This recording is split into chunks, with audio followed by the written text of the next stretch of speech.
నమస్తే, నా పేరు ఖాన్. అంకుశం టీవీకి స్వాగతం. ప్రస్తుతం మనం ఆర్డిటి స్టేడియంలో ఉన్నాము. దిలీప్ ట్రోఫీ టోర్నమెంట్ ఇక్కడ జరుగుతున్న విషయం మీ అందరికి తెలిసిందే. ఇండియా బి టీం తరఫున నితీష్ కుమార్ రెడ్డి ఇక్కడ ఆడుతున్నారు. అయితే టీంలో రావడానికి, అలాగే కాంపిటీషన్ ఉన్న ఈ క్రికెట్లో ఈ స్టేజ్ వరకు రావడం అనేది ఒక చిన్న విషయం ఏం కాదు. వాటి వెనకాల జరిగిన కృషి, అలాగే ఒక తండ్రిగా ఆయన చేసిన కృషి ఏమిటనేది నితీష్ కుమార్ రెడ్డి వాళ్ళ ఫాదర్ ముత్తల్ రెడ్డి మనతో పాటు ఉన్నారు. ఆయనతో అడిగి మనం కొన్ని విషయాలు తెలుసుకుందాం. సార్, అనంతపూర్కి స్వాగతం, అలాగే అంకుశం టీవీకి కూడా స్వాగతం. నితీష్ కుమార్ రెడ్డి ఇండియా బి టీంలో ఆడుతున్నారు. ఒక తండ్రిగా గత 3 రోజుల నుంచి మేము చూస్తున్నాము మీ ఉత్సాహాన్ని. అంటే ఈ కాంపిటీషన్ ఉన్న క్రికెట్ లో ఇక్కడి వరకు రావడానికి జరిగిన కృషి ఏమని చెప్తారా? సరే, ఈరోజు మా అబ్బాయి స్టేజ్కి రావడానికి గల కారణం, వాడికి క్రికెట్ అంటే ఇష్టం.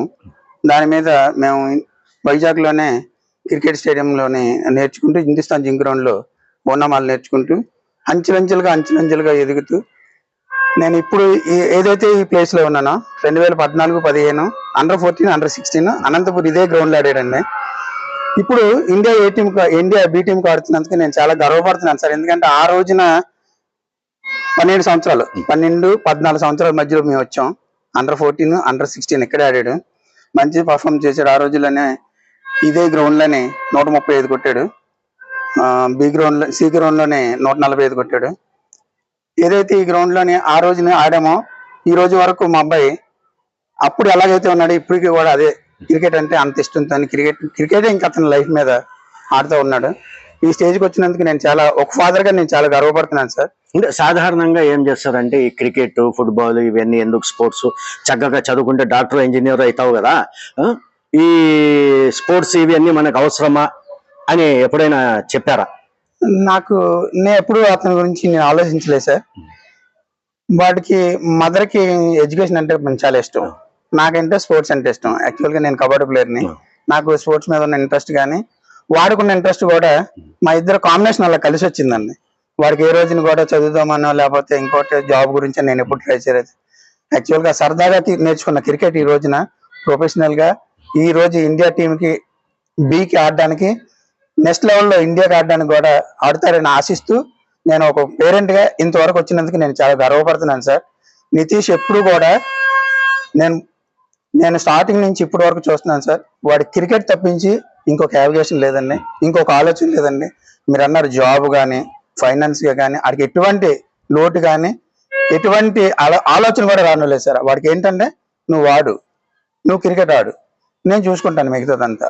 అలాగే నేను బ్యాక్ బోన్ గా అతనుకోండి. ఈ రోజున మనం ఏదైతే చెప్పామో, నా నమ్మకాన్ని కానీ, మా కుటుంబం యొక్క ఏదైతే నమ్మకం పెట్టి క్రికెట్ ఆడించామో, ఆ నమ్మకాన్ని ఒమ్ము చేయకుండా, ఇంకొక యావిగేషన్ అనేది అతను పెట్టుకోకుండా ఓన్లీ క్రికెట్ ఏనండి. మేము ఒకటి విన్నాము, మీ అబ్బాయి క్రికెట్ ఆడుతున్నాడు అంటే వేరే వేరే ఊర్లకు వెళ్లాల్సి వస్తుంది కాబట్టి మీరు కూడా మీ అబ్బాయిని ప్రోత్సహించడానికి, లేకుంటే ఎదగడానికి జాబ్ కూడా మానేసి మీ అబ్బాయితో పాటే ఉంటున్నారు, తిరుగుతున్నారు అనే విషయం తెలిసి, అంటే ఇది ఎంతవరకు వాస్తవం? నిజం సార్, కరెక్ట్. నేను హిందుస్థాన్ జింక్ లో జాబ్ చేస్తున్నాను సార్, వైజాగ్ లోనే. జాబ్ చేస్తున్న టైంలో నేను అండర్-14 ఇంకా స్టేట్ కూడా ఆడలేదు. ముంబై అండర్-14 ఆడుతున్నాడు. కోచెస్ ద్వారా నేను తీసుకెళ్తాను కదండి, గ్రౌండ్ తీసుకెళ్ళినప్పుడు కోచెస్ నాకు కొన్ని చెప్పారు. పేరెంట్ గా నీకు మీ అబ్బాయి బాగా ఆడుతున్నాడు అండి, బాగా ఆడించండి, కంటిన్యూ చేయించండి, కంటిన్యూగా గ్రౌండ్కి వస్తే బాగుంటుంది అని చెప్పడంతోనే నేను ఇంకా ఆ అబ్బాయి మీద నేను కంటిన్యూగా గ్రౌండ్కి వెళ్ళను. ఆ అబ్బాయితోనే ఉండేవాడిని. గ్రౌండ్కి వెళ్తూ ఏం చేస్తున్నాడు, ఏం చేస్తున్నాడు, అంటే ఇంట్రెస్ట్గా ఆడుతున్నాడా లేకపోతే టైం పాస్ చేస్తున్నాడా, అటు స్కూల్కి వెళ్ళకున్నా ఇటు గ్రౌండ్కి వచ్చి టైం పాస్ చేస్తున్నా, అదే నా పని అన్నమాట. అలా చేస్తున్న టైంలో నేను ఇంకా కరెక్ట్గా నాకు ఏది డిసైడ్ చేసుకోవాలన్న టైంలోనే నాకు ఉదయపూర్ ట్రాన్స్ఫర్ అయిందండి. హిందుస్థాన్ జింక్ ఇక్కడ క్లోజ్ చేశారు. క్లోజ్ చేసినప్పుడు ఉదయపూర్ నన్ను ట్రాన్స్ఫర్ చేశారు. నాకు 23 years ఇంకా సర్వీస్ ఉందండి. చాలా మంది ఒప్పుకోలేదు నన్ను వెళ్ళడానికి. నా పేరెంట్స్ కానీ, లేకపోతే నాకున్న బంధువులు కానీ, మిత్రులు కానీ, నీకు న్యూ జాబ్ లాంటిది ఎందుకు అంత జాబ్ వదిలేసుకుంటావు, ఉదయపూర్ వెళ్ళిపోని నాకు సలహా ఇచ్చారు. నేను కూడా ఉదయపూర్ వెళ్ళిపోవడానికి మాక్సిమం ట్రై చేశాను సార్. అంటే జాబ్కే ప్రిఫరెన్స్ ఇచ్చాను నేను కూడా. కానీ నేను ఆలోచించాను సార్, జాబ్కి వెళ్ళి నేను అక్కడ ఎవరి కోసం జాబ్ చేయాలి సార్? నేను పిల్లల కోసమే కదా.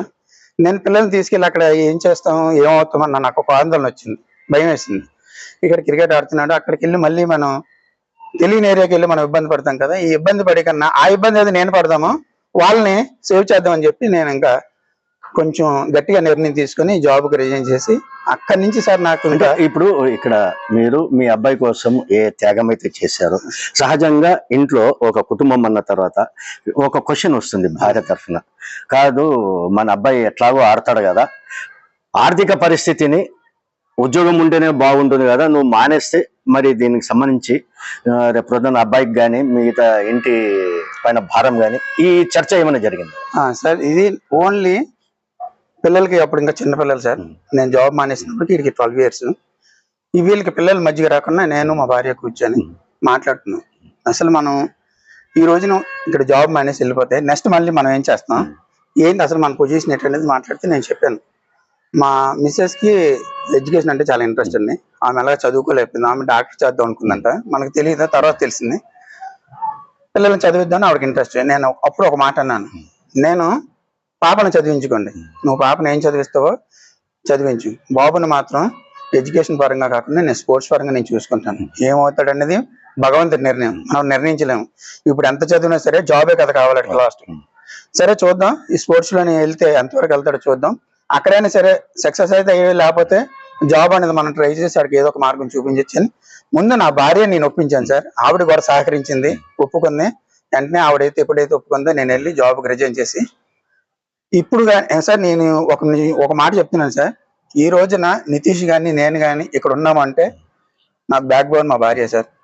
ఆవిడే కానీ ఆ రోజు నాకు సపోర్ట్ చేయకపోతే నువ్వు జాబ్ ఎందుకు వదిలేస్తావు, నీకు జాబ్ లేకపోతే జాబ్ అని చెప్పి నేను మ్యారేజ్ చేసుకున్నాను సార్. ఇదే జాబ్ లేకపోతే నేను వదిలేస్తాను వెళ్ళిపోతాను అనేవాళ్ళు ఉన్నారు, అలా కాకుండా నాకు సపోర్ట్ చేసింది సార్. ఆవిడ మాత్రం బ్యాక్ బోన్ సార్ నాకు, మా కుటుంబానికి చాలా ధైర్యం ఇచ్చి సరే ఒక నిర్ణయం తీసుకుని ఆ నిర్ణయం ప్రకారం వెళ్ళు, పాపను ఎట్టి పరిస్థితుల్లోనే చదివించిన ఆపొద్దు, ఓకే పాపను చదివిస్తాను, ఈ అబ్బాయి నేను చూసుకుంటానని చెప్పి ఆవిడతోనే మాట తీసుకొని ఆ రోజు నుంచి ఈ రోజు వరకు సార్ మేము వైజాగ్ నుంచి మా గ్రౌండ్కి వెళ్ళేందుకు 30 kilometers 1.5 hours పడుతుంది సార్. వైజాగ్లో తెలుసు కదా, మేము 6 గంటలకు గ్రౌండ్కి వెళ్ళాలంటే మేము 5:30కి లేచి బయలుదేరిపోయి మా అబ్బాయి మేము వెళ్ళిపోతాం. కానీ మా ఆవిడే మాకన్నా ముందు 4:30కి లేచి అబ్బాయికి ఎగ్స్ కానీ పాలు కానీ ఇచ్చి మళ్ళీ గ్రౌండ్లోకి వాడు క్యారేజ్ కట్టి చాలా బాధపడింది సార్. ఈ సక్సెస్ నాకైతే ఎంతైతే ఉందో ఇందులో 50% సార్ ఆమె పేరు కూడా ఆమెకే వర్తిస్తుంది సార్. ఎందుకంటే కే మానస, మా వైఫ్ పేరు మానస అండి, మానస. ఆవిడ నాకు ధైర్యం సార్. నేను ఇంటికి వెళ్ళి నేను ఏదైనా బాధల్లో ఉన్నా ఏదన్నా ఏం కాదులే, ఏం అవ్వదులే, ఈ రోజు కొట్టకపోతే ఇంకో రోజు కొడతాడు. యాక్చువల్గా ఇంకో విషయం చెప్పనండి, స్పోర్ట్స్ అంటే నాకు ఇష్టం, ఎడ్యుకేషన్ అంటే ఆవిడకి ఇష్టం. ఆవిడకి క్రికెట్ అంటే ఓవర్కి ఎన్ని బాల్ అంటే కూడా తెలియదు సార్. క్రికెట్ లోని ఓవర్కి ఎన్ని బాల్ అంటే ఎంతమంది ప్లేయర్స్ ఉంటారు, మ్యాచ్ కి ఎవరెవరు ఆడుతారు ఏమీ తెలియదు సార్.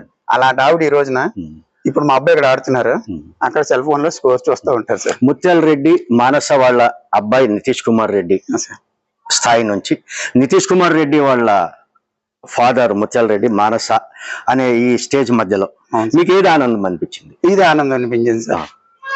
నేను యాక్చువల్ గా నేను ఎవరికైనా చెప్పినప్పుడు ఎవరైనా ఏమనుకుంటారండి, ఫాదర్ పేరు ముందు చెప్పి సన్ పేరు తర్వాత చెప్తారు. ఇప్పుడు ఏమైపోయిందంటే నితీష్ కుమార్ రెడ్డి ఫాదర్, ఇప్పుడు నేను ఇక్కడికి వస్తాను సార్, వచ్చి నేను ఎవరో తెలియకుండా కూర్చుందాం అనుకుంటే ఎవరో గుర్తుపట్టి నితీష్ కుమార్ రెడ్డి ఫాదర్ అన్నప్పుడు నేను వాళ్ళు మాట్లాడుతుంటే నేను ఇంకా ఆ ఆనందం నేను మాటలో చెప్పాను సార్. అలా అనుకుంటే నేను చూడట్లేదమ్మా, నేను ఆలకిస్తాను. నా చెవులు వచ్చినప్పుడు నితీష్ కుమార్ రెడ్డి ఫాదర్ ఎక్కడే కూర్చున్నాడని. మీరు గ్రౌండ్ లో కూర్చొని మ్యాచ్ చూస్తుంటారు కదా, చూస్తున్నప్పుడు మీ అబ్బాయి బ్యాటింగ్ వచ్చినప్పుడు రకరకాల ఫ్యాన్స్ ఉంటారు, వాళ్ళు అరుస్తుంటారు 6, 4 నితీష్ 6 we want 6 అని. అప్పుడు ఏ విధంగా ఉంటుంది? నేను మాక్సిమం నితీష్ గ్రౌండ్ లో ఆడినప్పుడు నేను బయట ఒక ఫాదర్ గా ఉన్నాను సార్. ఫాదర్ గా కానీ ఎవరికి తెలియకుండా అందరూ ఎలా చూస్తున్నారు మేము కూడా గమనించాం. 2 రోజుల నుంచి మీరు కూడా అసలు ఎవరో ఒక ఇన్నోసెంట్ పర్సన్ లాగా తిరుగుతూనే ఉన్నారు. అంటే నేను అడిగేది ఏమంటే వాళ్ళు మీరు గ్రౌండ్ లో కూర్చున్నప్పుడు మీ చుట్టుపక్కల పిల్లలు కానీ లేకుంటే క్రీడాభిమానులు కానీ Nitish we want 6 we want 4 అని గట్టి గడుస్తున్నప్పుడు మీలో కలిగే ఆనందం ఎలా ఉంటుంది సార్? మొహమ్మద్ అజరుద్దీన్, కపిల్ దేవ్, శ్రీనాథ్ ఈ టైంలో వాళ్ళు 4లు 6లు కొడితే అదే పిల్లల పొజిషన్ లో ఉండి నేను క్లాప్స్ కొట్టి ఎంకరేజ్ చేసేవాడిని సార్. క్రికెట్ అంటే అంత ఇష్టం. ఇప్పుడు మా అబ్బాయి క్రికెట్ ఆడుతుంటే వాళ్ళు చప్పట్లు కొడుతుంది, నాకు చిన్నతనం మళ్ళీ ఆ మెమొరీ నాకు గుర్తొచ్చి నాకు ఆనందం వేస్తుంది సార్. అంత ఆనందం ఉంది సార్ నాకు.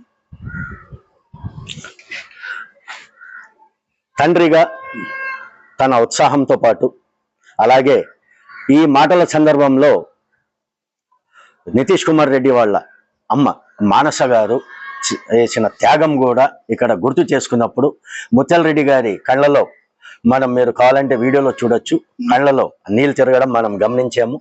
అంటే ఒక క్రీడాకారుణ్ణి అందించడానికి వాళ్ళు చేసిన త్యాగం ఏమిటనేది ఈ రోజు మనం తెలుసుకున్నాము.